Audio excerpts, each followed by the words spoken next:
মাসুদুজ্জামান মাসুদ ভাই, তাকে কি আপনারা পছন্দ করেন? হাত তুলে, দুই হাত তুলে বলেন পছন্দ করেন কিনা।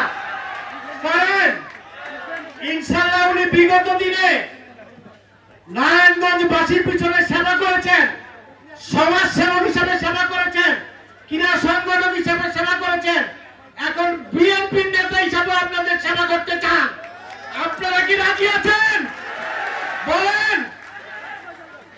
আপনারা যদি রাজি থাকেন, ইনশাআল্লাহ আগামী দিনে মাসুদুজ্জামান মাসুদ ভাই আপনাদের পাশে থাকবেন।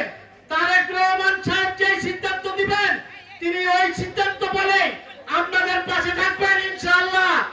আপনারা দোয়া করবেন আপনাদের মাঝে যেন মাসুদুজ্জামান মাসুদ ভাইয়ের মতো এবং এমন একজন নেতা আপনাদের পাশে থাকে, যেন আগামী দিনে উনি যেন আপনাদের সেবা করার সুযোগ পায়, সেই প্রত্যাশা রেখে আমি আমার বক্তব্য শেষ করছি।